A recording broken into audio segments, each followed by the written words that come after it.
This is the CreaseCast. Hello, everybody, and welcome back to another CreaseCast. And today is a bit of a different episode. As you noticed right now, I'm starting this episode. We have a couple things to talk about. A couple serious topics to discuss before we get into any sort of Canucks stuff, any sort of lighter side of hockey things, I guess, if you want to call it that. And one of them, serious, one of them very, very serious, and you probably know exactly what I'm referring to when I say that. The first thing that we should talk about today, before we get into anything else, is obviously, if you're watching the YouTube version, you already know this, but our Cody Sievertson is not here today. And if you're not following him on Twitter, basically, he is going to be taking a little bit of he's going to be cutting back his time on the CreaseCast a little bit. He's going to only be doing one episode a week, essentially. He has been doing, obviously, if you follow Cody's work, he does quite a lot. He obviously writes for himself. He does Comets recaps. He does advanced stats tracking for the Abbotsford Canucks and everything, and keeps tabs on the farm team. And basically, he does that while also maintaining a full-time job, and that is a lot of work.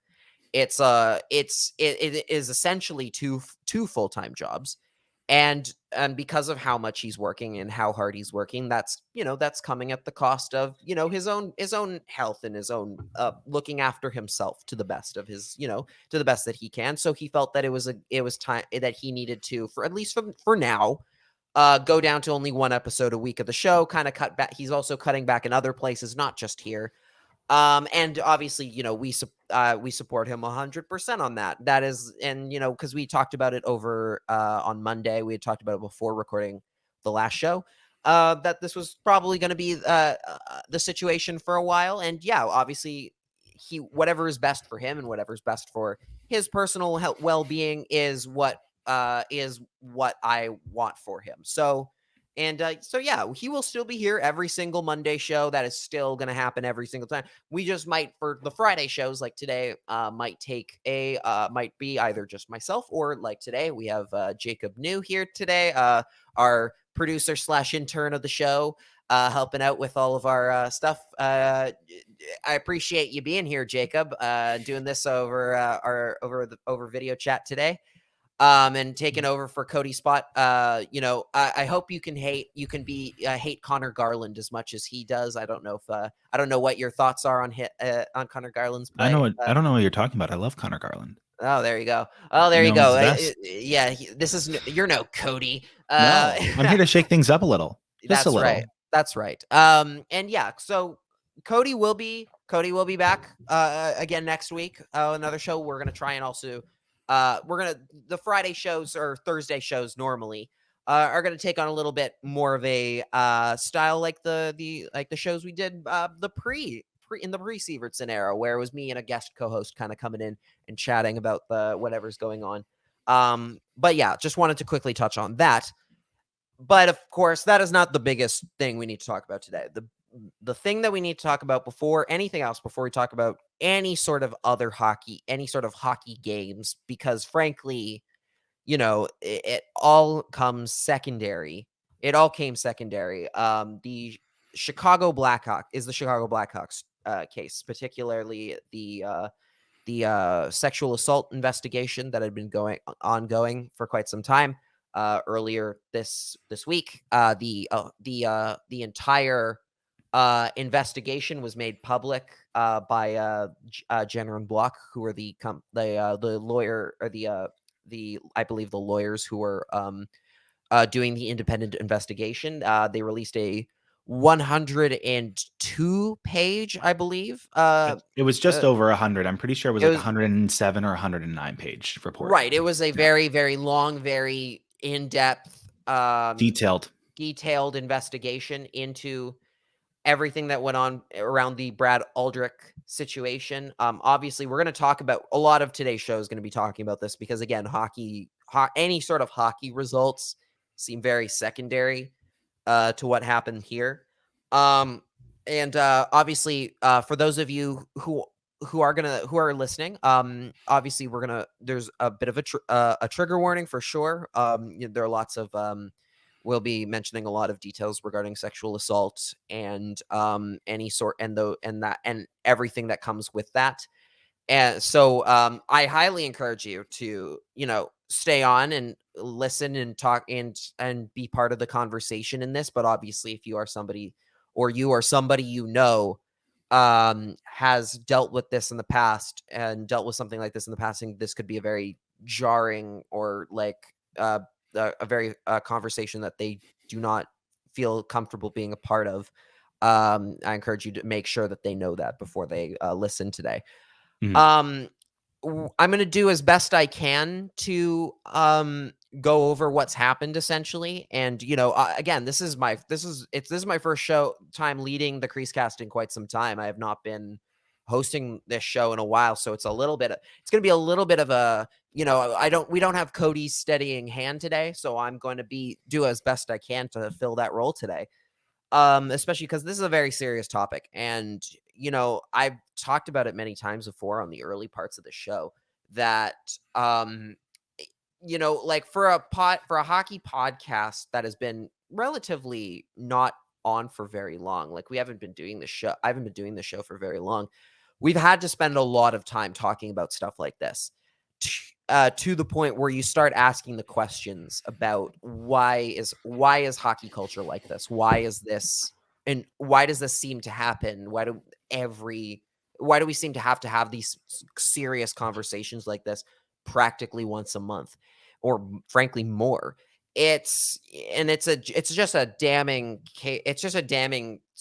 case of hockey culture not really knowing right from wrong and getting very much into their own idea of what that is, and that often comes at the cost of human decency. In this particular case, this is one of them. So, just to give you as best I can a rundown of what's happened in the spring of 2010. The Chicago Blackhawks had just finished up their Western Conference Final series. They were advancing to the Stanley Cup Finals.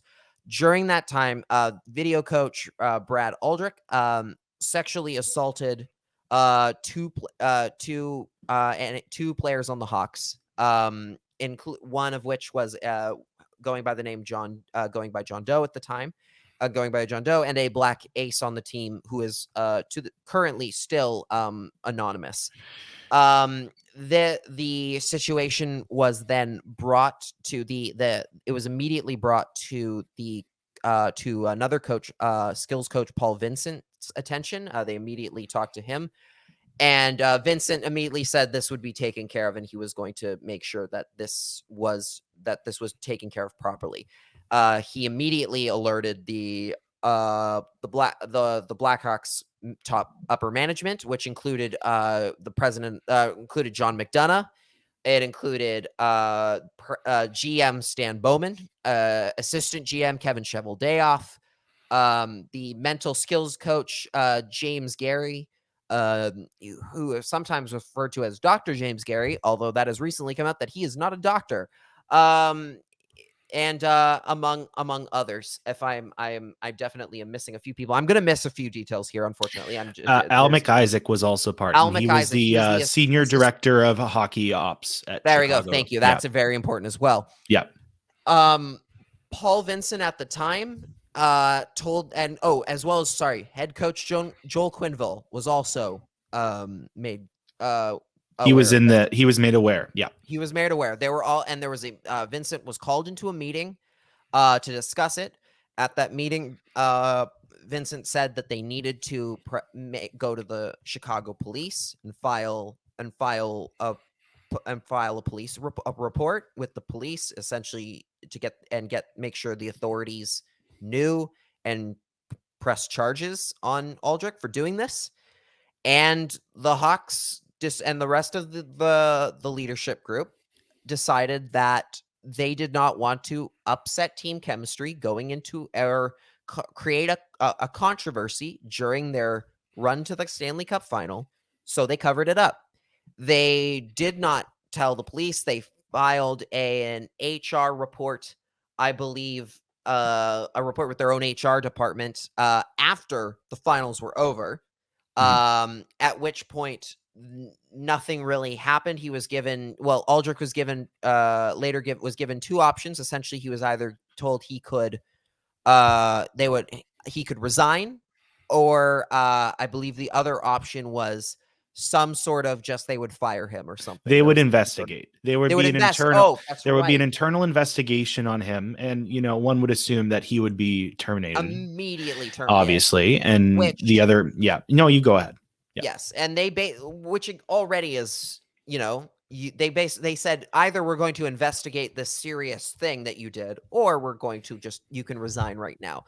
He was able to negotiate his terms of resignation, including getting a day with the Stanley Cup, getting a playoff bonus, getting a severance package, and a letter of recommendation was also given, again, for a man who had sexually assaulted two players on the team, two active NHL players. And just to add, before he was cornered after the playoffs and given those two options, there was an incident after they had won the Stanley Cup where he assaulted an intern with the organization during the parade. I think she was 22. I might be wrong. Something like it was young. So essentially, we have a case where he's assaulted two players in a sexual manner, nonetheless, and he had assaulted another person within the organization within the time period that they did not alert anyone, and that they had decided that it was more important that they finish their season than dealing with this. Yep. And there are literally pictures of him at the Stanley Cup parade holding the cup and getting his day to hoist it. He got a Stanley Cup ring. He got all of the glory of a championship despite having doing this. And eventually earlier this year, that came to a head when John Doe filed a lawsuit against the Hawks for essentially for all of this and for his and for damages. And this also comes after, in 2014, Aldrich had moved on to work for the University of Miami for a while. Then during his time coaching at a high school, he sexually assaulted a minor in 2014. He was then arrested and sentenced 9 months in prison, and is currently on the Illinois the registry, or the is it the sex Michigan offender registry? Was it Michigan? I think it was Michigan. It might have been Michigan. It might have been. I thought it was Illinois, but essentially he's either way. He's on the state's sex offender registry. Yes, either way. Yeah. Either way, he had to register as a sex offender in the state that he committed that crime in. Yeah. And again, the Hawks had done nothing, had essentially, by letting this guy go without any sort of warning, essentially are complicit in a minor being sexually assaulted. And yeah, the lawsuit happened earlier this month. It was made public by some great reporting from Rick Westhead of TSN and Katie Strang of The Athletic, and as well as Mark Lazarus and Scott Powers also did a lot of work on this as well for The Athletic Chicago. They have been covering this during the for most of the off season, and this has been hanging over the heads of everybody since that time. The Hawks eventually committed to doing an independent investigation, which is where the Jenner and Block report came out from. I have not gotten the chance to read the entire thing. It is a very hard read. I would not, I wouldn't recommend reading it. I wouldn't recommend reading it if you are not familiar with this kind of stuff. It's a lot of legalese, and it's a lot of just shocking details of things that are just heinous and awful, and stuff you never want to read ever. Stuff you never want to read, and immediately in the hours within that report coming out, And essentially, in clear as day, saying all of confirming that all of this is true, all of what we had heard in these had happened in these lawsuits and were alleged in these lawsuits was true. Heads rolled, including Stan Bowman resigned as GM of the Blackhawks. John is it John McIsaac? Is that, or Al McIsaac? It's Al McIsaac, yeah. Or also resigned as hockey ops, as president of hockey ops. All personnel from 2010 is gone in terms of the upper management, and the NHL fined them $2 million, which might sound like a lot in terms of money to us, but keep in mind that the NHL is currently hitting the Canucks with a cap recapture penalty of $3 million for signing Roberto Luongo to a contract that was later made illegal. So once you factor that in, it's not enough. It's not a lot. It's a very small amount of money for the absolutely awful thing that the Blackhawks did. And let's also throw in the fact that I don't think I mentioned as well that Brad Aldrich's name is currently on the Stanley Cup. That's also part of the package he got, the severance package he got. He was able to have his name put on the Stanley Cup again after he sexually assaulted 2 players. And that was a start in terms of just what kind of fallout was going to happen. Of course, it's a bit of a drop in the bucket in terms of just the fact of it was very, in a way, it's easy for Chicago to let these guys walk right now because they've been playing poorly, and you wonder what would happen if the team was doing well. If would they have still made that decision? You hope they would have, but in a way, I'm personally not that. I don't have that kind of confidence in hockey these days to believe that they would. But at the very least, they're gone. They're hopefully gone for good from hockey, because frankly, that should be number one thing in my opinion. Anybody who was involved in this, who has covered this up and was involved in making sure that this never came to light, should never work a day in hockey again. They should never work in organized sports again. They should never work in any sort of public capacity again. That is, what they did was awful, unacceptable, literally devoid of any sort of human decency and being a good person. You cannot sit here and tell me that any of these people are good people by any stretch by letting this happen. There is no amount of PR and public image rehabilitating they could do to convince me otherwise that they are good people, because they're clearly not. They're shitty people who put winning championships ahead of looking after people in their own organization and looking after people they claim to care so much about in their players. And that is just fucking disgraceful. And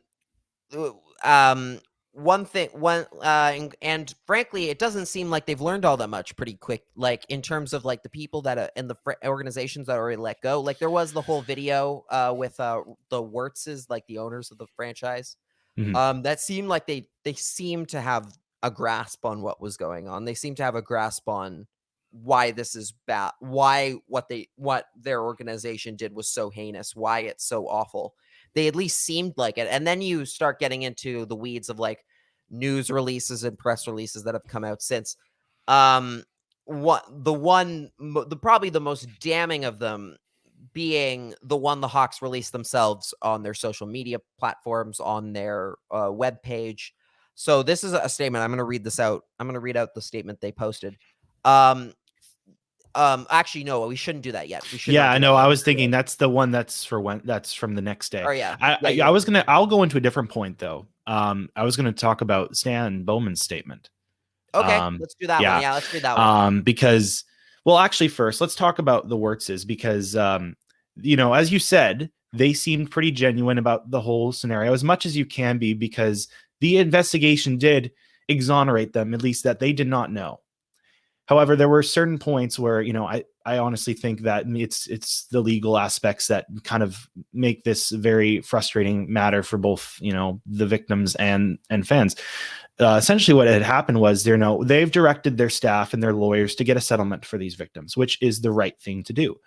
And Steve Dangle the Steve Dangle podcast made a great point about this. You should and go listen to that show. It's very yes, good. you need to listen. They have an episode that came out Wednesday, and now they have another one that's out by now. It's with Rick Westhead, who's been the guy on this story. Point on this, yeah. It's going to be that's the second part of this. It's going to be a very good episode. But essentially, they had made the great point that they said we've directed our lawyers to settle this, but before that, there was a bit of a clause, and they said, we have a great legal case, but we're going to settle this. Which that's just a disrespectful thing.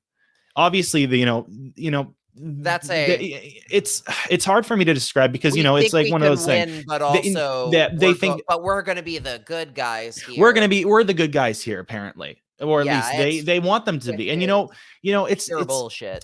You can honor that and just say, like, we're paying them out, and you don't have to say anything else. They had to insert, we're the good guys, like we would have won this. We would have fought tooth and nail, but let's get this under the rug. Let's get this. That's not the way. That speaks volumes about those two. And honestly, I would argue that fans are seeing through that. I know a lot of Chicago fans that would probably not want them as owners going forward anyways. Yep. Even though they were not named in that report as being responsible. You don't want to have owners that are just like, we're moving on from this. We're not going to go through proper, reconciliation or actually try to atone for what occurred. Let's just move on, even though we would end up being the winners in a legal fight. I thought that was very frustrating to hear. And then now going to Stan Bowman's statement, I have it here, and I'm going to just quickly find the points to be made. And again, a lot of this is lifted from Adam Wilde from Steve Dangle, because I think he made some real good points. There is a beginning, since joining the Blackhawks in 2000, a lot of preamble. It's frustrating because these are statements made in departure of their organization, so of course they're going to begin with all these fluffy little sentences, but that doesn't actually get to the actual meat of what they need to say, and we'll get to that. So 11 years ago, while serving in my first year as general manager, I was made aware of potential inappropriate behavior by a then video coach involving a player. I promptly reported the matter to the then president and CEO, who committed to handling the matter. I learned this year that the inappropriate behavior involved a serious allegation of sexual assault. I relied on the direction of my superior that he would take appropriate action. Looking back, now knowing he did not handle the matter properly, I regret assuming he would do so. Yeah, it is basically blaming John McDonough. It's a McDonough. It's sidetrack, like it's a side shade to McDonough, but also it's the little things. 11 years ago. Putting in with certain things. Time doesn't. Manager. I am first year. Yeah. Yeah. His first, very much. It's the he. I was immature. I was immature. You're an adult. You're an adult, Stan. 30 something. You're 30 something. You're an adult, Stan. Sexual assault is bad and it needs to be reported. Yeah. No excuses. No excuses. No excuses. This is grade 1 behavior it's grade 1 knowledge of, hey, if you see something that might be a crime, you damn well tell the right people. You tell the right people, yeah. You don't just be like, oh, I was young and naive. No, you weren't. Get the fuck out of here. And then just one more thing after that statement that I just read. It continues. I'm confident that this organization and the Wirtz family will continue to do what it takes to win championships with integrity and with the goal of doing what is right. I think doing what is right is the first thing that needs to come up, and winning championships does not need to be involved in this. Not at all. And we're gonna talk about the other Blackhawks statement in a bit here. Yeah, we'll talk about that. But notice also in this statement from Stan Bowman that you can read it like it's online. It's available. It's online. It's available. He does not apologize to the victim at all. Mm-hmm. He tries to entirely blame somebody else, which whether or not that's true, doesn't matter. You're still just as liable as he is. If you all see a crime, even if your senior whatever doesn't report it, that does not mean you're off the hook.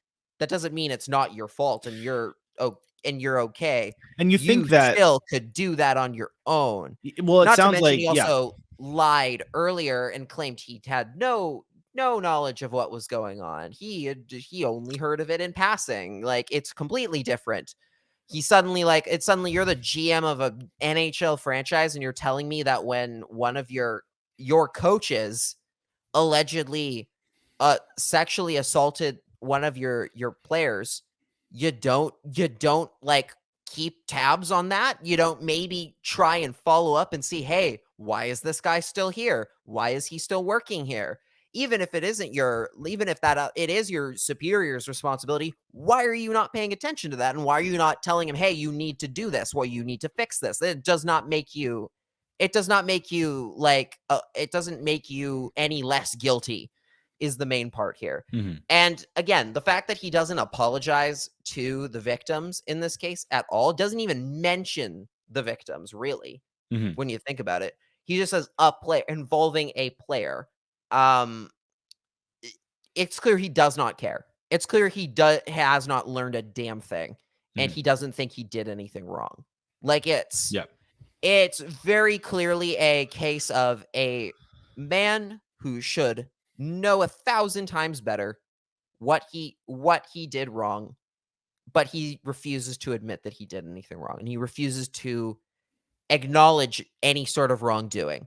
And that's just shitty, and that's shitty behavior. It's like, I don't know what else to say there. It just makes your blood boil when you see stuff like that, and you see literally a guy who is running $1 billion NHL franchise not even have a grasp on what it's like to be a good person, what it's like to actually be a good human being, and what it's like to run to like care about the people in your who work for you and who do things for you. Like, just an unacceptable kind of like bullshit like statement. There's nothing. It's nothing. It's complete nothing is what it is. It's a complete non-apology, and it's just garbage. Like, doesn't even apologize to like, I'm sorry I've let the fans down, which is still not like which is still not a good apology. But he doesn't even he literally does not refuses to take any responsibility for what he did. I am going to bring up, this is one important aspect, because I know people have been talking about this since that statement come out, and on all the various statements from the parties involved to come out. A lot of states in the US do have certain laws where an apology could be used as an admission of guilt in both, civil or, criminal court. At the same time, those statute limitation on this expire. So statute limitations on it expired. And also, does he think he's not gonna be found not guilty if he wasn't? Like, if he did, if he doesn't apologize, he's clearly guilty. Like, he's clearly complicit here. And if the statute limitations hadn't expired, he would 100% be facing a sentence of some kind. Like, just mind-boggling. And he's also out as GM of the U.S. I was going to bring this up. In 2022. Good. Of course, this happens after he's already started picking players. One of which was Patrick Kane, who was also investigated for sexual assault back in 2011, or around the same time, like literally around the same time as this. And the guy taking his place right now is Bill Guerin, who is also under investigation for covering up a sexual assault within an organization, specifically when he was working for the Pittsburgh Penguins. It is just a mess and a half. And I believe USA Hockey is currently ran at the head of USA Hockey, who makes those decisions, is John Van Beesbroek, who has also been under like investigation for things like for making racist comments towards players. I believe one of which was I believe it was Akeem Aliu. If I'm not, unless I'm wrong here, it might have been a different player. I don't remember, honestly. If in the case of him, but Safe Sport is investigating Guerin. Yeah. And yeah, And we should also mention like just like yeah, it's good that he's being investigated, but these are also Safe Sport is notoriously is also like I believe funded by the US U.S. Olympic Olympic Committee Committee. and any Yeah, like and any company. So USA Hockey would be somebody who funds yeah. Safe Sport. And essentially they also like they famously and were also investigating the Larry Nassar situation with the Mhm. USA Gymnastics where he sexually assaulted numerous gymnasts including many Olympians like Mhm. I believe Ali Raisman was one of them, and they found nothing there, and they found I think they found basically next to nothing in that when they did that investigation. And then later on, Larry Nassar was clearly found very guilty of those of many crimes and sentenced to prison. Hmm. And Ali Raisman said, I think at the time, that Safe Sport is useless. Basically, said they're useless. They're not going to do a good job because because the people they're investigating are the ones who pay them money, who pay them and make and give them jobs. So they're not going to do the best thing they can because they don't want to lose their funding. Mhm. So it's kind of a joke. Yeah. In the sense, it's kind of so that their system is really just a huge joke as well, which leads you to question the fact of what the hell. Oh, it was Trevor Daley. It was Trevor Daley who John Van Beesbrook said made racist remarks towards. Okay. And it is just shocking that these kinds of people continue to get jobs in hockey.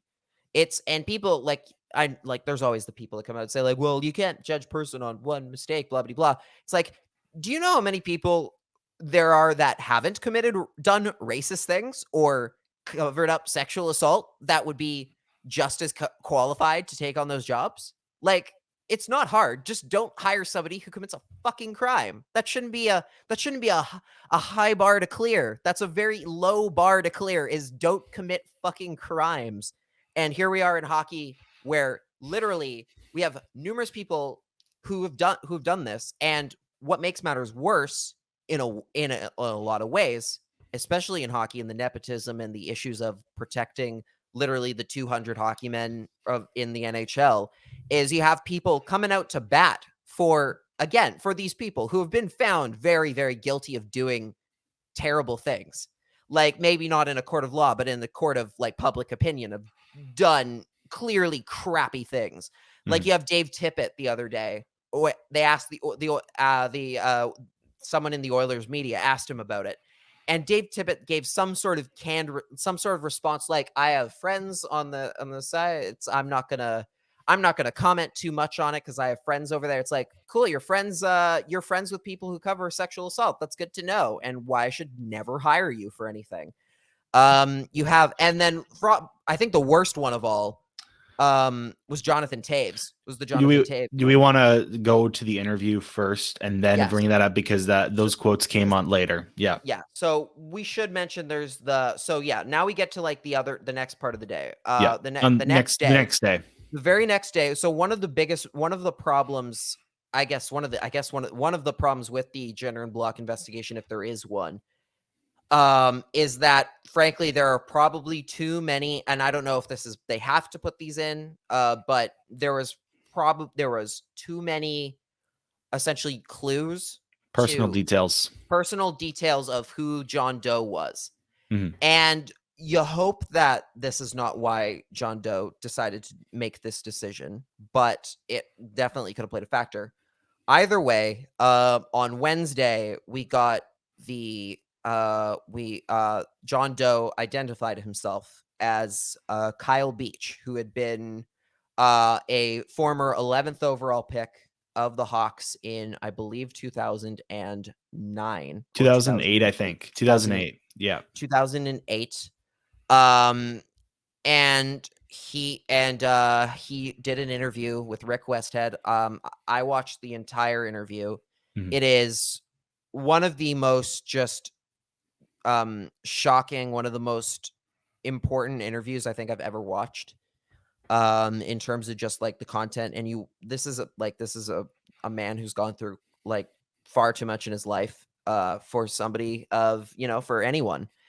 And the courage he showed by coming by like making himself known and publicly saying, this was me, I'm the one who is taking this on, is so brave, and I think, and is frankly heroic. Like it's straight up heroic. He's a hero. Kyle Beach is a hero, and I don't think any good person is gonna debate you on that. He is a hero that is hopefully, by coming forward, will change and alter the course of hockey in hockey culture forever in a very good way. Again, that whole interview was just, it was, your heart goes out to him, and you just want all the love and support for this man who did something so, again, very, very brave. And yeah, again, I think a lot of people put it very well, if he showed more courage by making himself public and answering questions about the straight up trauma that he faced, than any of the spineless cowards on the Blackhawks who covered it up and did not put his well-being first, have shown at all during this entire situation and for the last 11 years. It's great that he's getting his vindication, and that he's getting he's getting justice in whatever form that is. But it's 11 years too late. Like, it's 11 years late, and it shouldn't have been taken this long. Especially when you look at things like the fact of, he is the only, I believe Micah McCurdy had the tweet that said Kyle Beach is the only 11th overall pick in the last so many years who did not play a single NHL game. The Hawks basically took a guy who, hockey obviously comes second, very clearly second in this case, but they took a guy who was sexually assaulted within their organization, and they destroyed his professional career. They completely destroyed it. And it just, again, every next detail you find out about the story just makes you so mad. And it just makes you wonder why the fuck we're here. I know, you're noticing today, I'm breaking a lot of my general rule on this show of I don't swear too much on the show, because I want it, again, it's very much a case of, I don't swear on the show because I want it to matter when I do. This is that case. This is a case of literally trash people doing trash things. And it's awful. I feel so bad for Kyle Beach, and I just want it's all about that should be number one here, really, is the love and support for Kyle, because Jesus, what he has been through is so awful and so heinous, and it's you hope that he's at least feeling good about the decision that he made to come out, and say something publicly. He did share a message after, I think it was a day after, he had got in touch with, many people in the hockey community, and he was just grateful that they listened and that he's being welcomed. And it was very powerful. I think probably the most powerful moment in that interview, because I did watch the whole thing. I remember actually when Rick had tweeted saying, we're going to be interviewing him live on SportsCenter. I'm like, this is important. This is going to be a big deal. It was definitely the moment where he apologized. Kyle Beach apologized before anyone in the entire circle of the Blackhawks organization that committed this crime apologized. That is a statement that doesn't make any logical sense to me, to you, to anyone. He apologized. He doesn't have to apologize for anything. Yeah. Though the reason he did apologize, it breaks your heart. Yeah. He apologized to the victim, to the underage victim that Brad Aldrich assaulted in 2014. That ended up that finally sent him to prison. Yeah. Kyle Beach apologized to him and said, I'm sorry, I didn't do enough, as if it's his fault, which it clearly isn't. It's not. And again, that just shows you what kind of a person he is, and what a good person he is, in the sense of he feels responsibility where he really shouldn't. He has it is not his fault what happened there. He doesn't deserve any of that. He does not deserve any of that. No, not at all. And I still can't believe that he did that. And that shows so much courage and just being a hero. Like he's taking responsibility in ways that he never had to. And I don't think anyone within this case is going to actually take proper responsibility or apologize. And it's very disconcerting about, these players and hockey culture in general, but this is where we are. It's where we are. And this is where we have to build a better foundation. Yeah. You talk about, like character and everything. And again, this is the irony in all of this, right? Is that in the hockey, we're always talking about, how important character is, how important it is to have good leaders in the room. And like, you hear general managers say this all the time, but then when it actually comes, when the chips are actually down in real situations, in real life situations, because remember, we love hockey, but it's a game. It's a sport. It does not matter in the grand scheme of things. It is a hobby at best in the real grand scheme of the world. Yeah. When they're called upon, when people generally are called upon to act with character in real situations, like the Hawks had with Aldrich, they show that they don't have any. They show that they don't actually have real character. They just care about championships and winning Stanley Cups, and that's it. They don't give a shit about actual the human aspect of things, and they lose sight of what's actually important in life. And Kyle Beach, showed more character than anybody in the Chicago Blackhawks organization has shown in the last 11 years. And yeah, again, your heart just bleeds for him. It was so heartbreaking to watch. I've never seen anything like it. I really, I was. If you haven't seen the interview, go watch it. Please watch it. We will link it in the description. If you're watching the YouTube version of this, but yeah, it's a powerful video. Yeah, it's 25 minutes long. Watch the whole thing. Watch all 25. It's very, very worth your time. And you go from there, and we go back to the Blackhawks again, who put out a statement after. It was about an hour after this interview aired. It was not an hour, but like prior to the evening after the interview aired. Just prior to playing the Toronto Maple Leafs on Wednesday. On Wednesday night. They put out a statement, and this is their full statement. The statement is, first, we would like to acknowledge and commend Kyle Beach's courage in coming forward. As an organization, the Chicago Blackhawks reiterate our deepest apologies to him for what he has gone through and for the organization's failure to promptly respond when he bravely brought this matter to light in 2010. It was inexcusable for the then executives of the Blackhawks organization to delay taking action regarding the reported sexual misconduct. No playoff game or championship is more important than protecting our players and staff from predatory behavior.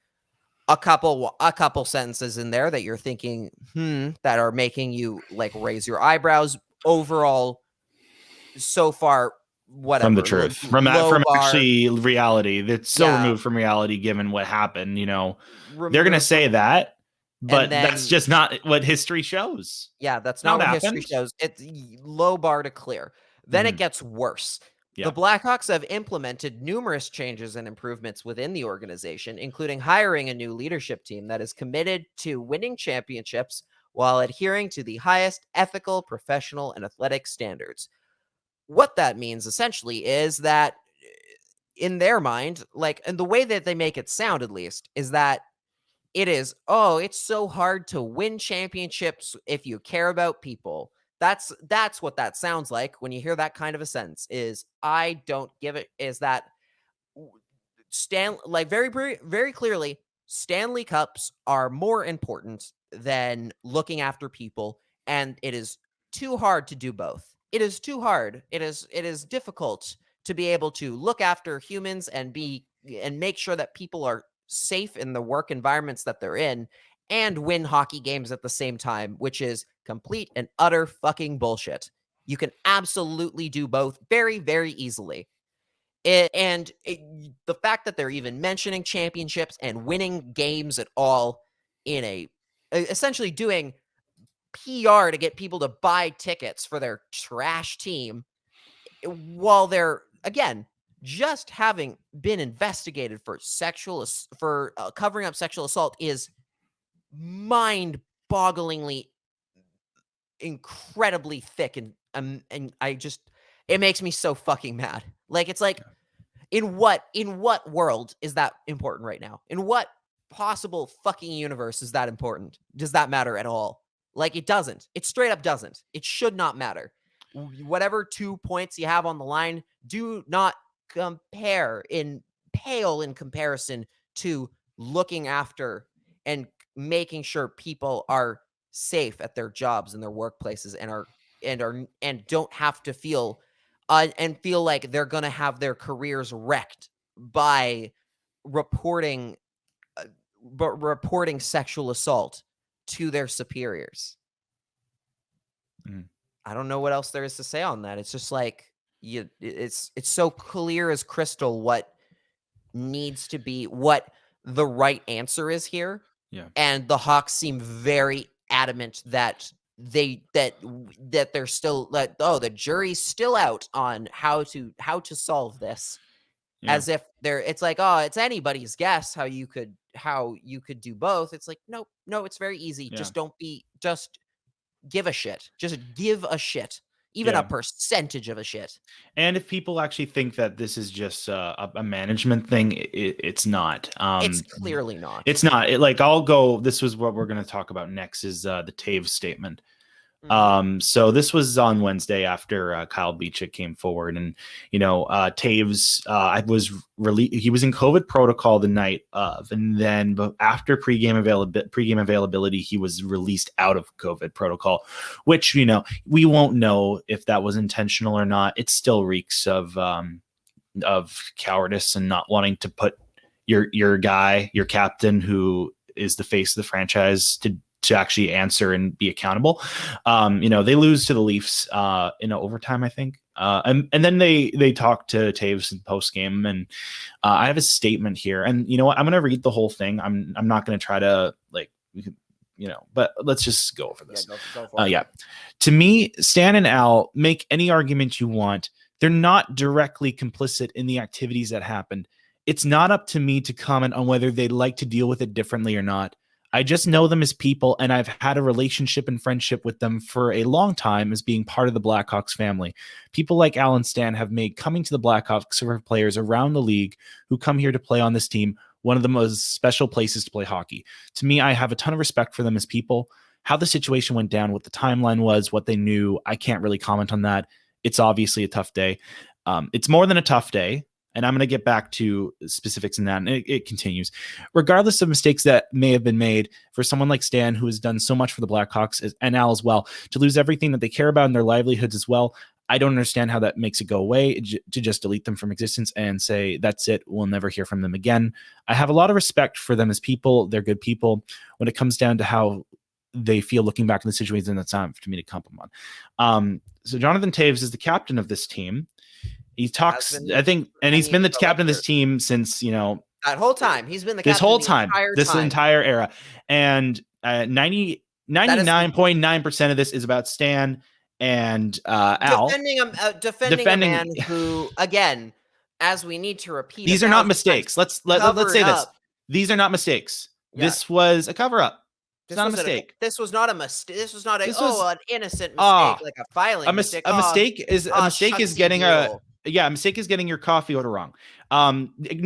Deliberately ignoring sexual assault claims during a playoff run. Not a mistake. That's not a mistake. That's just deliberate. And it seems that Jonathan, and Taves doesn't seem to think, and he thinks his personal experiences invalidate everything that Kyle's gone through, which it doesn't. I'm sorry, Jonathan, but the fact is, your personal experiences, and I read this on Twitter. I don't remember who said this, but it was great. Your personal experiences don't invalidate this whole thing. And, you get to say, Stan and Al are great guys to me. They were great guys to you. That doesn't matter though. And the fact is, a 12-year-old, a person who is 12 years old when this whole thing happened in 2010 is more mature than the captain of the Chicago Blackhawks. Yep. DeBrincat made a much better statement, saying it was time to move on. Alex DeBrincat is probably one of the more mature people in that locker room, and that says everything you need to know. And that's quite depressing, to be honest. But it gives you a little hope for future players in this league that they would know better. But I felt that was just very disrespectful by Taves. But and it invalidates a lot of the last decade. If you're a Canadian hockey fan, Hockey Night and Canada Sportsnet, they've been they've been gobbling up a lot. That whole, Jonathan Taves, one of the greatest Canadian hockey players of all time. Let's raise Captain him. Serious. Yeah, he knows how to lead a team. He knows how to be a good leader. Yeah. Oh, it's gone. It's 100% gone. Yeah. You cannot sit here and tell me that Jonathan Taves is a good leader. Especially when you consider the fact of let's remind ourselves and back it up a little bit. Yeah. One of the things that came to light earlier, and I guess during, and as well was more or less. Is this what I think? Is this I think what you're going to talk about? Is this the bowling thing? Sort of. Brent Sopel and Nick Boynton were the only two Hawks players, I believe, prior to this, who had publicly said, we knew about this. Like, we knew this was a thing. It happened. And everyone knew about it too. It needs to be told. It needs to be told. Everybody knew about it too. We didn't feel we were able to we'd had the power to say anything about it, but we're saying it now. They need to be brought to justice, needs to be served, kind of thing. Jonathan Taves had been asked about it earlier in the summer, and he among the other things he said about it, while saying I didn't know at the time, he also said I'm kind of annoyed that this is coming out now, like that this is a thing now. At the time, this was before the investigation. He said something about I'm kind of annoyed. It's like, oh, really? Really? Wow, you're annoyed. I'm so sorry. This is so hard for you, guy who still gets to play hockey and makes $10 million a year. Like, maybe it's not about you. Maybe it's not about the time. Oh, I'm sorry. The timing is hard for you. It's been hard for the other guy for 11 years. And then you get into the fact where he has the opportunity to actually say something proper here. Yeah. And one of the things that we've talked about quite a bit on this show, again, with all the Cody and I've talked about this a lot, is on the show about how, especially in today's day and age, if you're going to be the captain of an NHL franchise, you can't just be a leader on the ice. You can't just be a leader when it comes to rallying the troops during a game. It can't just be talking to the referees. It can't just be that.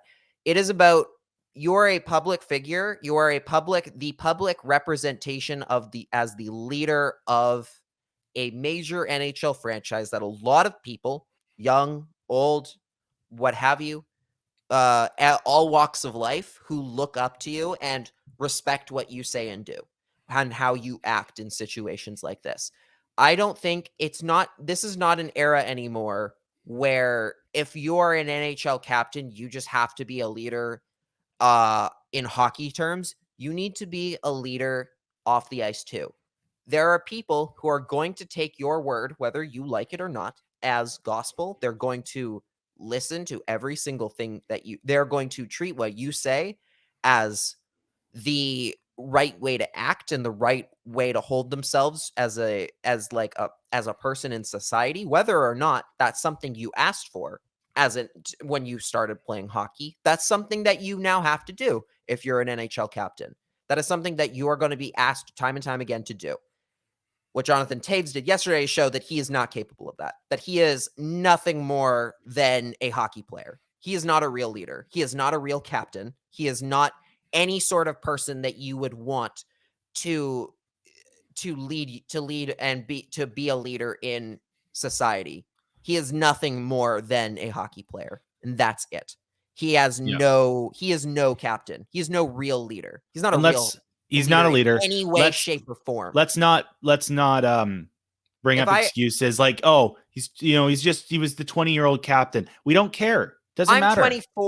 I'm 24 and I know 22. better. You're 22. You're the same age he was when he was captain, and you know better. I know better.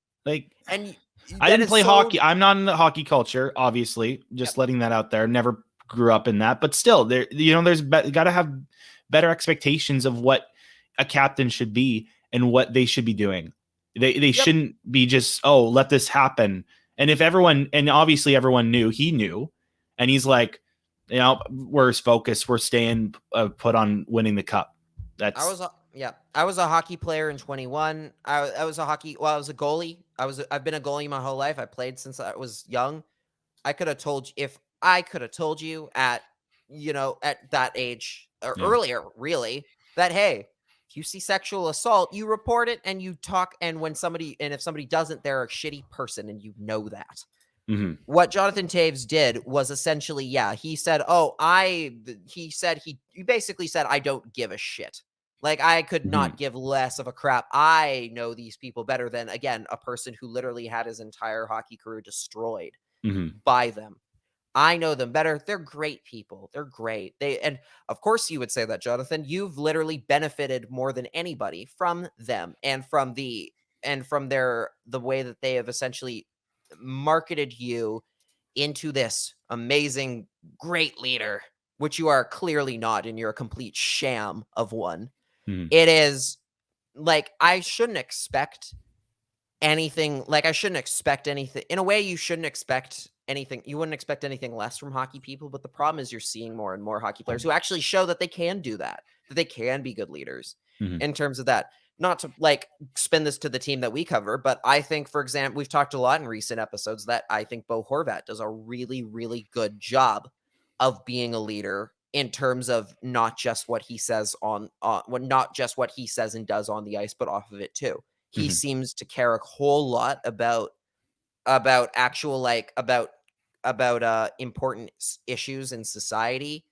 And it's commendable that he takes that step. And I hope that hockey people, like, if we're gonna make these arcs about people and championing them as great leaders and whatnot, Mhm. you hope that they start doing it instead for players like Bo Horvat, players like Nico Hischier, who apparently has talked in the past about how he wants players to be able to come to him about any sort of Mhm. like anything going Yeah. on in their lives that they need, that he feels that they're having trouble with, that they can come to him and talk about it, and he will be there to lend a helping hand. Yeah. It's about those kinds of people, and those are the kinds of leaders that you want. Like, again, Alex DeBrincat seemed to have a better grasp on what's going on there, and a better grip on what real leadership is.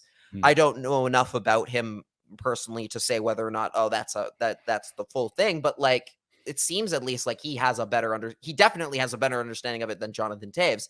And We don't even Patrick have to, Kane. and Patrick Kane, but that's again obvious Yeah. because Patrick Kane has numerous times I'm not even gotten gonna in trouble dignify with the what he law. Like, said. Yeah. I don't give a crap what Patrick Kane says. Yeah. Like, If you want, there's quotes that he made. I'm not even gonna bring those up. It's yeah, obvious I don't. what crap that Yeah, So you can go through the history with him there's on a lot his of stuff. issues Yeah.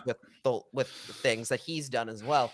Yeah. And of course, when Jonathan Taves says stuff like that, it opens up the Pandora's box of, well, let's see what you guys were doing back at that time. Like, what were you doing? How were you handling things? Because one of the other things that came out during that, what's come out in this time, is the fact that, I don't believe this was in relation not to Kyle Beach, but to Black Ace One, who's still anonymous, who is still a, Mhm. we do not know who they are. We might not never know who they are. Yeah. But they at one point mentioned in 2014 that they were essentially chased around the ice by a player who was saying There's a Blackhawk too. it was a Blackhawk In an player NHL game, I thought too. was Was it? saying I think it was during a practice or something. Might have been in a practice, but with the Saying Chicago team 3 years later. Or 4 actually. homophobic, the F word, the homophobic slur towards them. There numerous players made homophobic jokes towards both Kyle Beach and the Black Ace One. Again, this is the locker room that they thought was okay. This is the locker room the Blackhawks cultivated by, again, not reporting assault when it happened and not getting to the bottom of it at the time and actually treating it seriously. By that, they essentially let their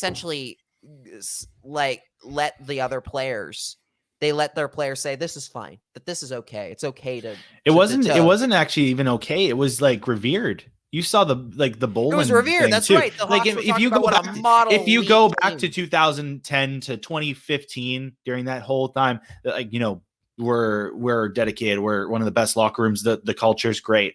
Culture's, and then there's also this infamous statement from Dave Bolin. It's where the infamous Sedin sisters comment comes from. And you had posted about this. That went viral on Twitter. Yes, it did. So, and there were two things that went viral there. One was one that I want to talk about first. Is basically there's a picture of Jonathan Taves and Patrick Kane holding the Stanley Cup together. Behind them is a dry erase board that has like the lineups on it of the Flyers during the Oh, I don't remember seeing this one. So it has it's the dry erase board. It has like the lineups on it. One of the names on there is Chris Pronger. Chris Pronger had a couple run-ins with the Hawks during that cup final in like weird ways and controversial in like, I guess, hockey controversial ways. Yeah. Somebody had written in dry erase next to Pronger's name is gay. To read out Chris Pronger is gay. So, again, basically saying this is fine. This is again showing you that this is the kind of locker room that they have. And plain as day, nobody even bothered to erase it, like knowing that media was coming into the room to watch the pop champagne on a championship. No one had no one felt it. Everyone felt comfortable enough leaving that up there that it just was there during pictures and clear as day. Yeah. And then because literally during this whole investigation, in particular when they started talking about like earlier in the summer about how players started to treat the teammates had started to treat the players like shit and use homophobic comments towards them. The two things that popped into my head in that time, one was Andrew Shaw getting suspended by the NHL for using that same word, that same homophobic slur in a game, getting caught doing it and being suspended for that. And then the other was Dave Bolland, who in 2011 comfortably publicly made comments about the Sedins, specifically like, so the Sedin sisters thing has been a hockey thing for quite a while, and I saw lots of people being like, the Vancouver media made that up. Doesn't matter. First of all, that doesn't matter who made that up. Well, apparently a Vancouver columnist did or whatever at the time. Yeah. And first of all, that doesn't matter. It doesn't matter who made it up. It's still not okay. It's still not okay to say. It doesn't matter who it is. It doesn't matter. And I know lots of people have done it. It's never okay. It wasn't okay when the first guy did it. It wasn't okay when the last guy did it. It does not matter who it is. It was never okay. The point, but the other thing is that that's not even really the most damning part of that quote. Isn't the sisters part? It's the part where he's like, where he says where it's something along the lines of, I bet they sleep in bunk beds or something. What he's saying there is, you can read, like, it's not the most obvious way, but it's pretty clear what he meant by that. There's a very clear, very homophobic and very they're like, I don't even want to say the other word. You know what I'm talking about though. Because I don't even want to give it that much legs, but it's so clear as day what he is trying to say there and what he is trying to insinuate with that kind of a comment. It's the sisters part is not good. It's the extra parts that he adds in there without unprompted. That is the real the real wild part that he says. And that has stuck with me for years. It speaks volumes about the fact that he was, not only did the Hawks not do anything about it, they didn't say anything about it. They didn't say anything. They didn't acknowledge it. Yeah. He tried to walk it back later, but it wasn't even a good apology. And it's very much a case of, if he is comfortable saying that in the open day on a Chicago radio station, in the literally in full view of the public, what's going on behind closed doors? What are they saying about players behind, when the media is not there, when the fans can't see?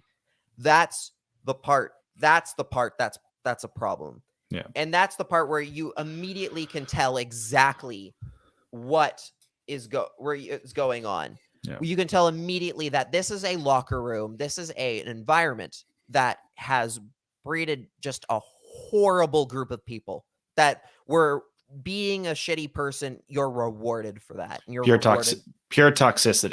Pure toxicity. And nobody had the guts to say anything about it at the time. Yeah.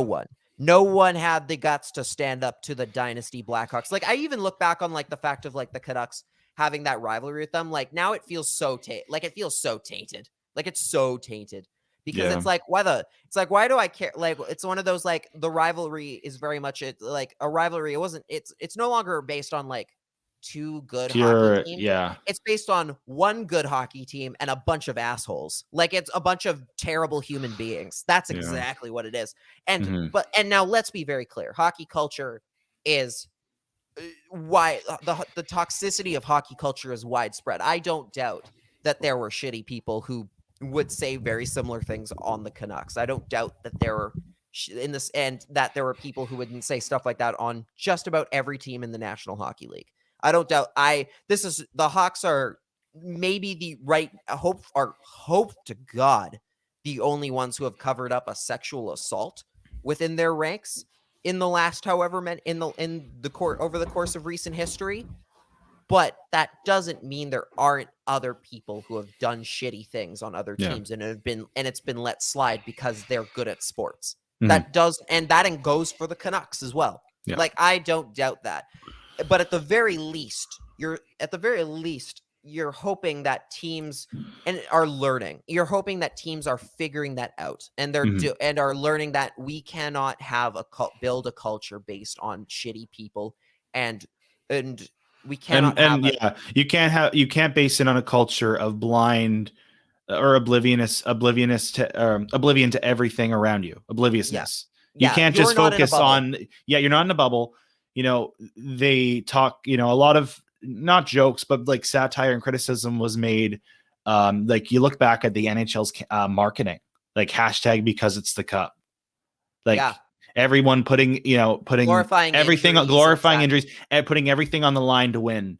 And that just, you look back on it and you're like, this is just terrible that they marketed themselves over the last decade, and that's got to end. That's got to, because that's the line of thinking that led the Blackhawks essentially to not report a sexual assault during the Cup finals, because the Cup matters more in their eyes. The Cup mattered more, and again, like, even in Vancouver, like a very good recent example, like there's the Jake Virtanen thing.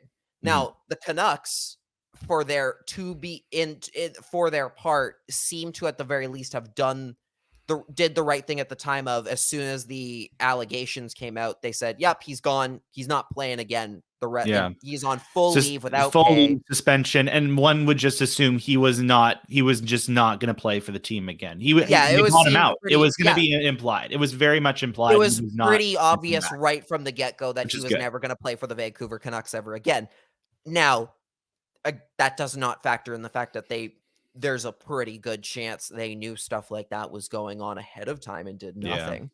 But at the very least, when allegations were brought to light, they acted immediately on that. And that's, again, this is not a case of us trying to be like, oh, look at what a model franchise the Canucks are. They're not. Every NHL team has problems like this. And this is the issue. The issue isn't if this were a case of the Hawks being one bad organization in a sea of wonderful groups, then then maybe you can be like, well, it's one bad thing. Thankfully, it's been cleared up. And you would see more. Yeah, you would see more people from NHL circles talk about it, though. Like, if it was actually like one bad apple thing, a lot of teams would say, you know, this is unacceptable. We are extremely disappointed in them. But no teams are going to talk about this. They don't want the attention. Yeah, you know what I really wanted to see in the last couple of days? I wanted to see, like, we'll bring this to a local level. Yeah. I wanted to see a team like the Canucks come out with their own statement, despite having no connection to this sort of thing, and being like, this is awful. This is terrible. Yeah. We're going to make, even though we had nothing involved with this, we have no direct ties to this situation. It's making us want to reevaluate everything that we do. But still, given also with Jake Virtanen too, like, if they came out, like, you know, they still have time. You know, this story isn't dying. It's going to be going on. This is, you know, this is over the rest of the year. So, like, you know, if they came out, you know, next week and said, you know, hey, we want to thank Kyle Beach for coming forward about this. That would be. And also given the way that the league operates, we're going to be implementing new protocols and policies, and we want to make sure everyone in our organization is educated. Yeah. It would be a good move. And I think a lot of fans would appreciate that, not like locally and also nationally. If any team did that, you'll get a couple people being like, it's all performative, but honestly, it's better than nothing, than just silence. Yeah. Right now, the closest thing we're getting, and I'm literally looking at this on my Twitter right now after they've played this game. The Hurricanes just stomped the Blackhawks tonight. Good. And the mascot, and there's a mascot, the mascot Stormy the Ice Hog. There's a picture of him holding a sign after this game, or earlier, before the game, actually. Yeah. Where he literally is holding a sign that just says "Believe Survivors." That's important. The mascot, the mascot, which to a degree kind of gives it a little bit of a, in a sense of there's part a little bit of a minimization. A little bit of a minimization, it kind of minimizes the seriousness of the situation, especially with the Hurricanes holding it as the mascot, especially with the situation where they have Tony DeAngelo playing for them right now, and also the Canes social media is just very snarky. Has never committed a crime. He's just a jerk. He's just an asshole. Dick. He's just a huge asshole. But at the very least, it's something that's more than anything. That's still more than any other franchise that has no connection to this situation has done. Mm-hmm. And you hope that other teams take this and as a huge wake-up call.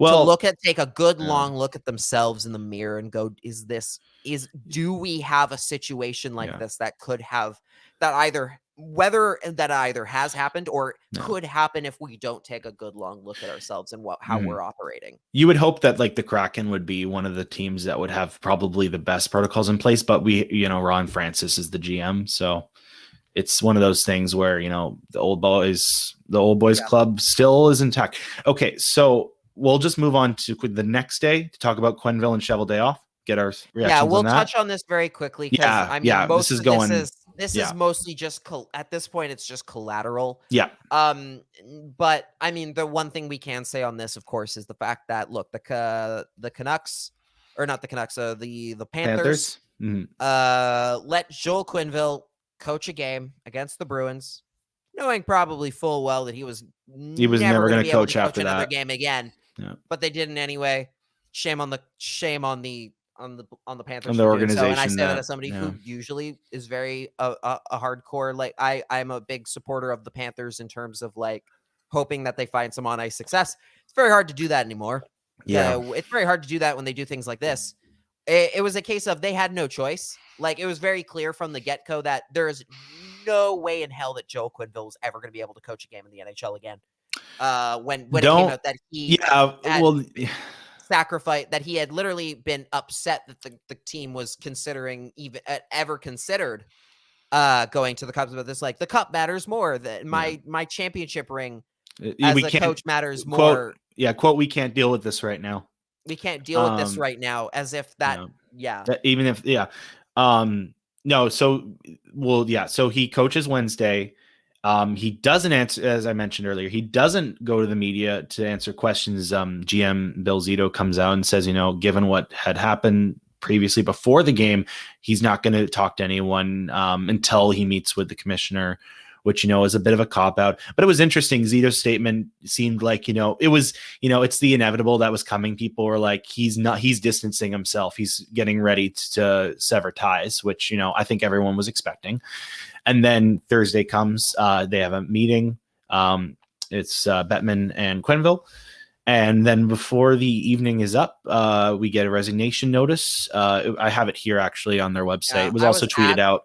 I was on my way to the Canucks Flyers game when that dropped. I honestly, I mean, I think you can just read the last section. I think there. Yeah, the most important part.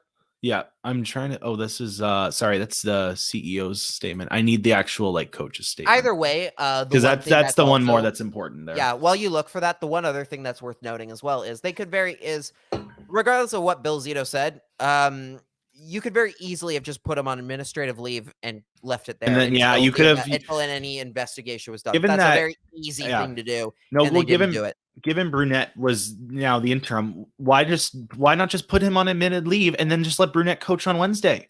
Yeah, It wasn't like is it really the fact that they're they were 6-0 or 7-0 that they were like, we need Joel to have this game? You don't. No, you really don't. You really it's like didn't. you're the franchise that doesn't need that. You're like up 7 games. Like it's so frustrating. Sorry, I'm trying to find this thing here. Man, the Panthers tweet a lot. I'm trying to find the okay. Sorry, you can talk while I look for this. Apologies. Yeah, it's just overall, it's just one gigantic mess, one gigantic kerfuffle. I think I found it.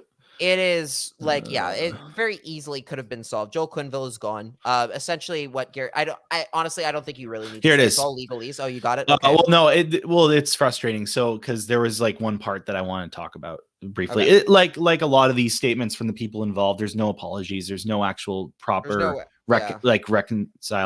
reconciling. Here with deep regret and contrition, I announce my resignation as the head coach of the Florida Panthers. I want to express my sorrow for the pain this young man, Kyle Beach, has suffered. My former team, the Blackhawks, failed Kyle, and I own my share of that. I want to reflect on how all this happened and take the time to educate myself on ensuring hockey spaces are safe for everyone. My former team, the Blackhawks, you're pinning it on them still. When you say you own your share of that, you can't be like, oh, it's still a Blackhawks thing. It's still on you. It's on you. You were the coach that said, we can't deal with this right now. You're the coach who watched his players use homophobic slurs towards the guys affected and did nothing. You tolerated the culture.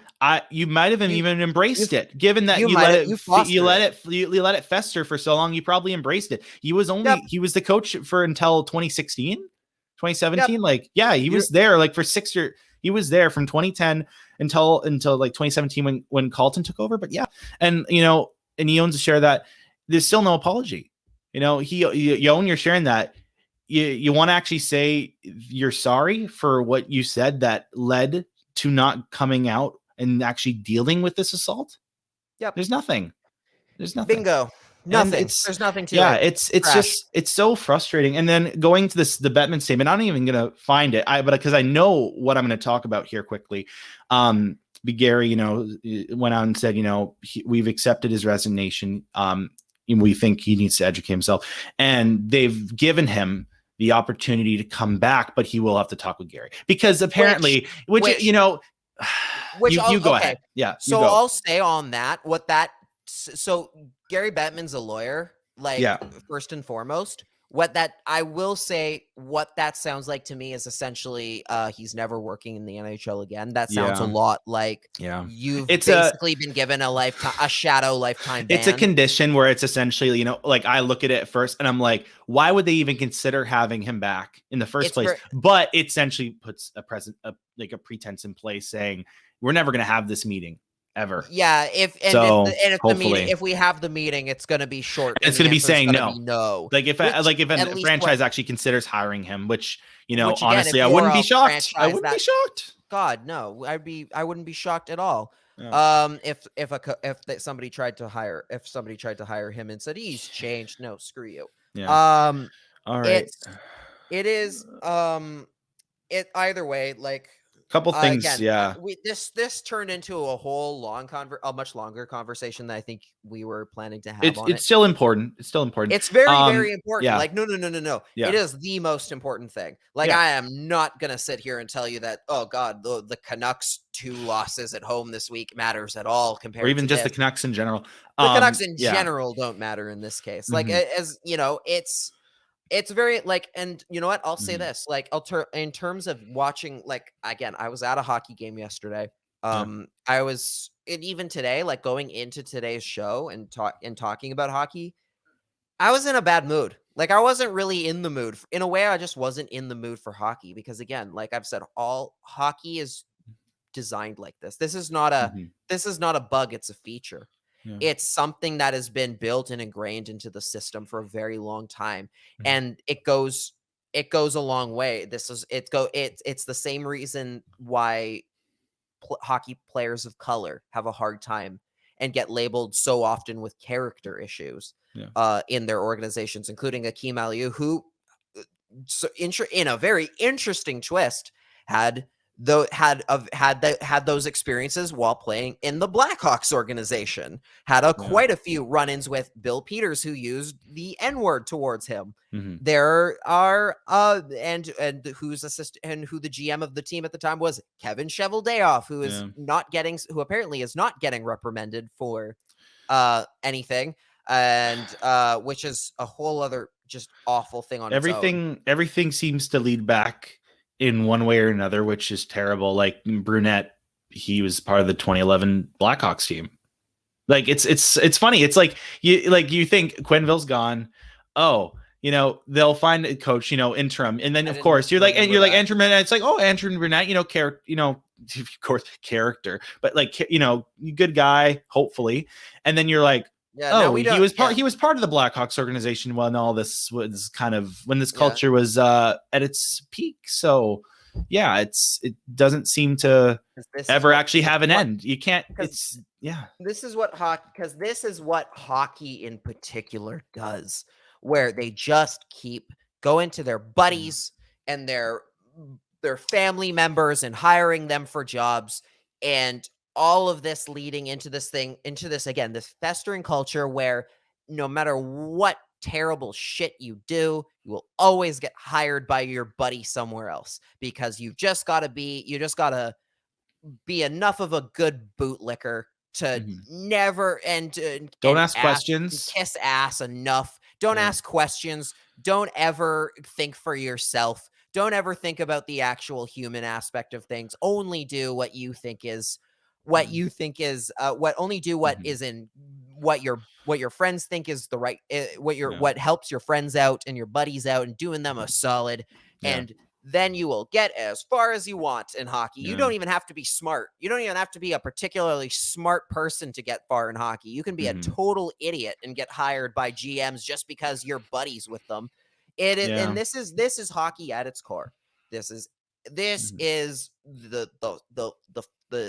the culture that hockey has fostered. And there's a lot of people that, and here's the thing that I really want to talk about here as well, like just to kind of put a cap on this. Yeah. I've seen a lot of people on Twitter. I've seen a lot of people on social media talking about how they're done, how they feel like they're ready to be done with hockey. And like people who are like, I've seen too much of this. I've seen, like, in a way, like how the sausage is made, and I hate it. And I don't want, and I cannot support a league and a sport that does this sort of thing. And if you're the people who are thinking that way, and I do not blame you by any stretch for feeling that way, and I totally understand why you're feeling that way. But the one thing I want to tell you the one advice I want to give you here is, please do not turn your back to hockey, because you might be the only people capable of changing it. You're the difference. You are the difference. If we stop keeping an eye on this, if we stop trying to make hockey a better sport, the bad guys win. They win. The racists, the homophobic people, the people who cover for criminals, the every issue that hockey has had. If all the good people stop trying to do the right thing, we give up and we leave, then the shitty people win. And for me personally, like, I never want to let the shitty people win.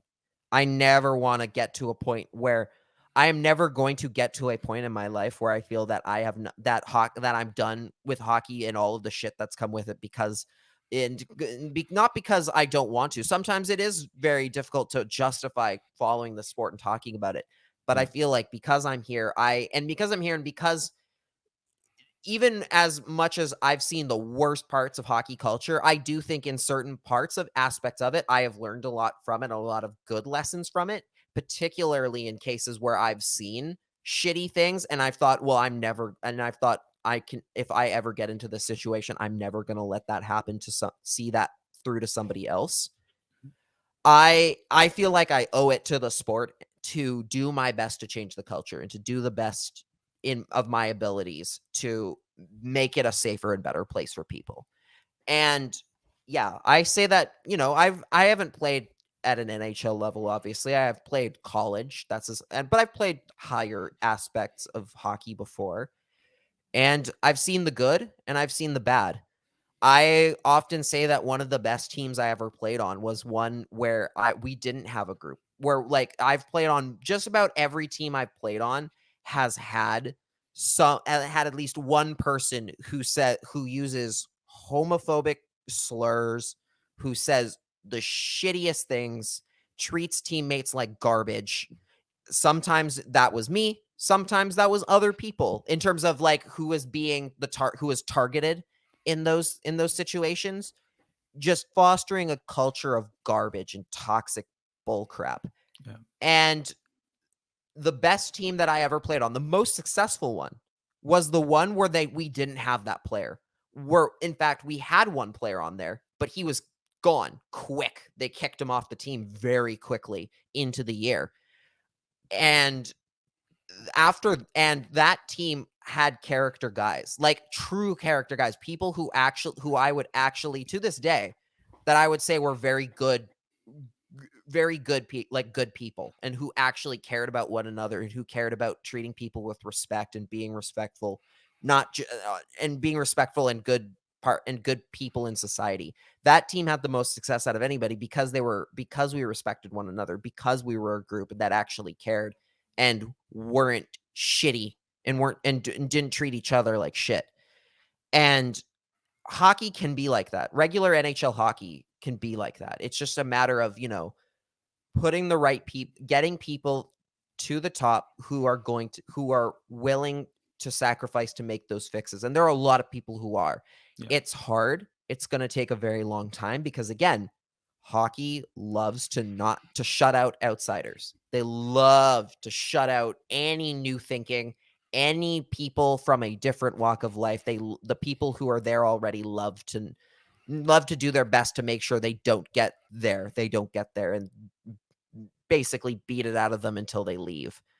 If we work as a group, if we work as hockey people, as fans, and as media, as players, as everything, if we work together to keep making sure that when stuff like this comes up, we don't let it go, and we don't let them walk away, we can help change the sport. I think Kyle Beach is doing his part, very much is doing his part.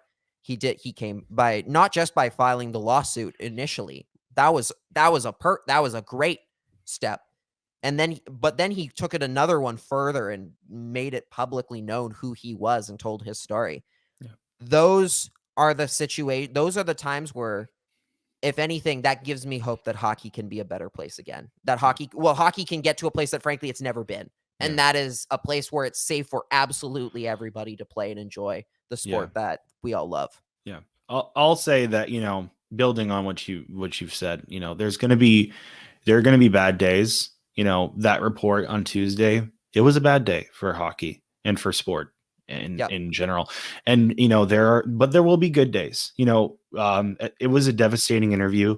But I tell you, after that interview came out and Kyle got, all the love and support that he deserves, I think he felt really good. And that was a good day. Also, just to bring Luke Prokop up, that was a good day for hockey too. And we need to see more of that.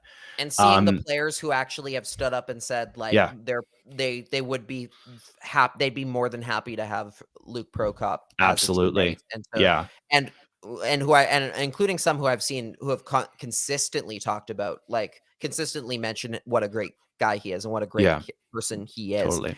And like again, it's about championing the right people. It's about, when you see somebody being the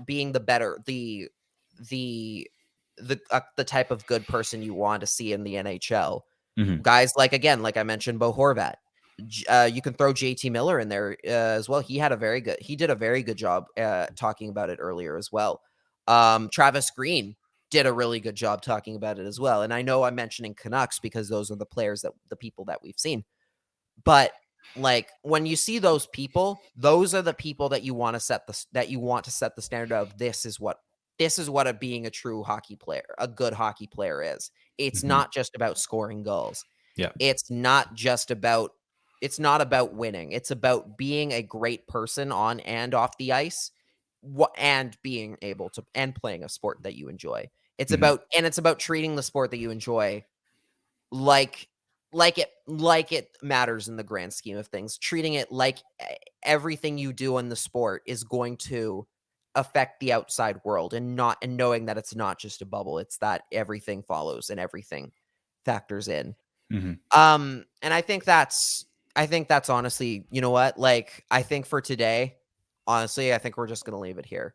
Yeah. I don't really think there's any Canucks stuff that we can talk about like that is really worthy of discussing today at this point. Like, maybe we'll talk about it on Monday. We'll have a pretty decent recap of the homestand so far on our next episode.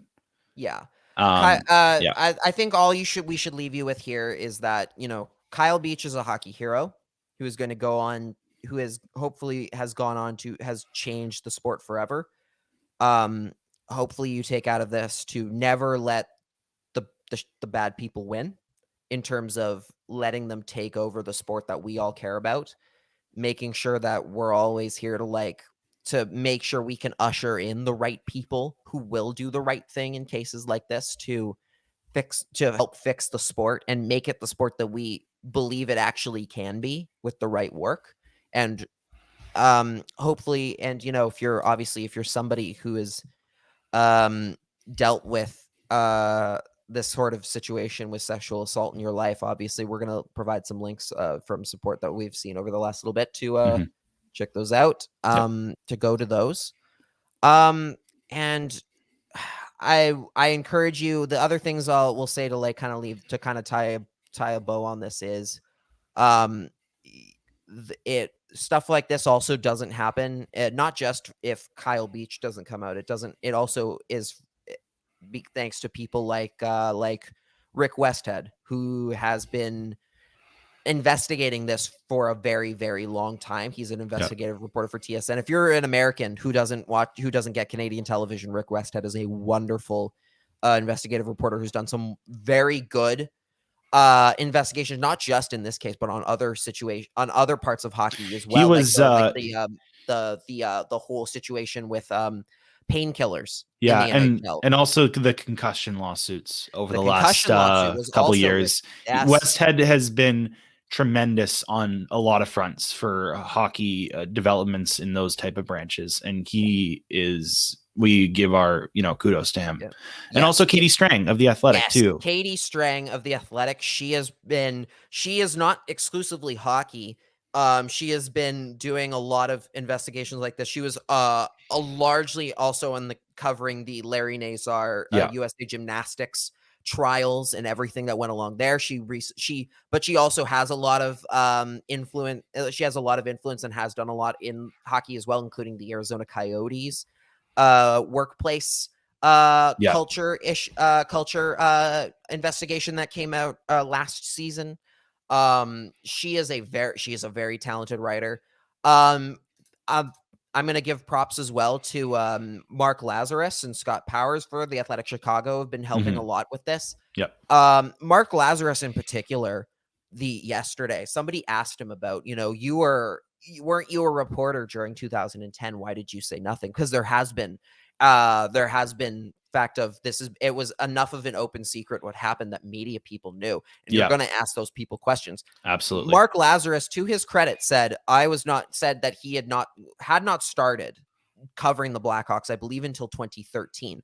But he still said that it does not excuse the fact that I have, championed a lot of these people in books and in articles about the people that they are. It does not excuse that at all. Me not being there does not make it okay. And he was very clear about that, and I really appreciate that understanding and that level of knowing that even if you maybe weren't directly tied with it, that you hold a responsibility, and he's done it, and he did it very well. And also on a media sense, like obviously we're, I'm a Steve Dangle guy. Like, I very much like their podcast with Adam Wilde and Jesse Blake. Same. You are as well. Yep. Cody is less so, generally speaking, but I will say, and so maybe I'm the I'm the biased one in the room, but there was a point where they were one of the only podcasts talking about this, and like in full detail. They had Yeah. Rick Westhead on a lot earlier in the year. Yeah, They're a they did. Toronto Maple Leafs show that has spent an entire episode just talking about this and how important it was that this came to light. Yeah. And that is, and especially in a time where a lot of mainstream media people were not, and a lot of media people were letting Rick Westhead and Katie Strang and Mark Lazarus and Scott Powers do all the heavy lifting we're while also they sat on the sidelines. We're and also I'm not seeing going to the name beginning names of here and point fingers necessarily here, because that doesn't do any good. There was a good, like, Elliot Friedman of 32 Thoughts did put out a brief statement about his role in this, and he stated, "I'm not here to make excuses. I'm not here to mute or block people who criticize me. I take that full-heartedly." And he acknowledged a role when he needed to be better, which is good. You need to see that. And I hope going forward, that is a standard for, people within that industry, at publishers and content state like Bell and Rogers. So Sportsnet Sportsnet is a good example of someone who should be very embarrassed right now, considering the fact that they did not have anything on this story until now, basically. They aired the Kyle Beach interview, which was ran by a competitor, because they didn't have anything and they hadn't been on top of this. They had no one on top of this, which is embarrassing for a national broadcaster for the one that owns literally all the hockey rights in this country. ESPN's had the rights for about 20 minutes, and they've done entire segments on it. Like, they've done an entire interviews and segments about how important this was in the short time that they've been broadcasting the NHL. They've done it's on that part's unacceptable for sure. But so and the Steve Dangle's podcast was one of the only, I guess if you want to call it a major outlet, it kind of is in a way. At least it is at this point. Podcasts go.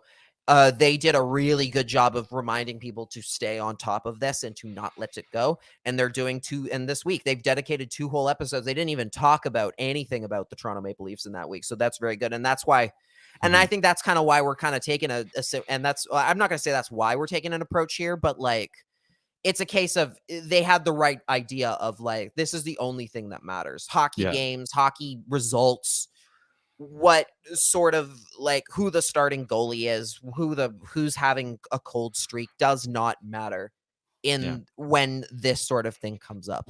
Totally. It doesn't matter in the slightest. And we'll talk about if you want to. And so hats off to all those people who have done some really, really great work and who have been, and hopefully we're going to stay on top of this. And I know we are here at the CreaseCast. We're going to make sure that we keep on top of this as well. And then frankly, there have been ways I think we could have done better on this. Absolutely. And because I'm not going to sit here and tell you that I've done an amazing job covering this stuff, but I hope I can do, I hope that I can have the kind of strength and confidence to talk about stuff like this as much as I possibly can on the hopefully rare times that this happens again. It's going to. That's the unfortunate part. We know it's going to come up again. Yep. The only matter is how do we all handle it, and how do we respond to it, and how do we make sure that we keep pushing to make sure that stuff like this doesn't happen again. Jacob, I'm sorry that today's episode's been your guest co-host on today has been a bit of a bummer of a show. It's not a bummer to me. It's not the most ideal situation, but we have to talk about it, and I'm happy to be here. And I'm happy to be here in the short future, possibly with Cody being on Mondays. Maybe I'll be on here more often on these Thursday, Friday, Saturday episodes. We'll see though.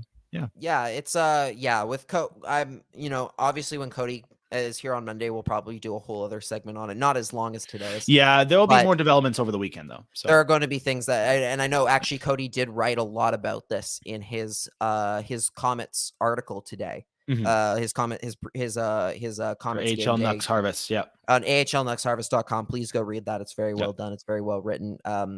Yeah, it's been a very, very tough week for the sport of hockey, but the only the only hope I can give you here is that by having these tough conversations now, it leads to a better sport down the road. And that's Mhm. the most important thing at the end. If we just let it, if we just never, if we sat with it and never let anything change, it would just this would keep happening. If we have these tough conversations when they come up, the sooner we do, the better we can get to the sooner we can get to the sport that we want to see and the Mhm. culture that we want to see in the sport.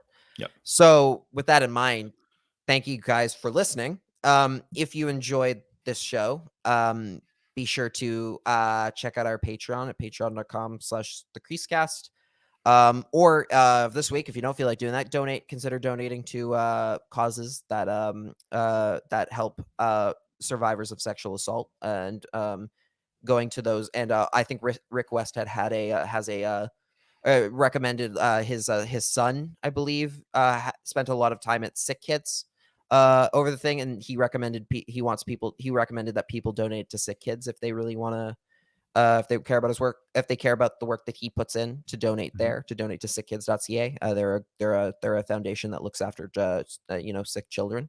We obviously have places like that here in Vancouver as well, like BC Children's Hospital, that you can go to as well. Yep. Any sort of place that helps survivors of sexual assault is very good. Good to go donate this week as well. And anytime, really. Jacob, in terms of social media, where can people find you? You can find me at JKMNEW on Twitter. And I also run, not as active, but I still do game day posts and Canucks, aggregate Canucks provider at Team 1040 AM on Twitter as well. Awesome. You can, and for me, you can find me on Twitter, Instagram, and Facebook at Lock in the Crease. You can find my writing work over at CanucksArmy.com. And you can also find me doing Locked On Canucks. If you were looking for some Canucks stuff to hear about today, I would recommend going to the Friday edition of that show. It's coming out a little late, but yeah, you can go. I guess if you're looking for your regular hockey fix, that's a good place to go today. Until next time, we will be back on Monday with an episode, hopefully talking about brighter things and happier days. But until then, never keep fighting the good fight, and believe survivors. Thank you for listening. We'll be back next time. Take care.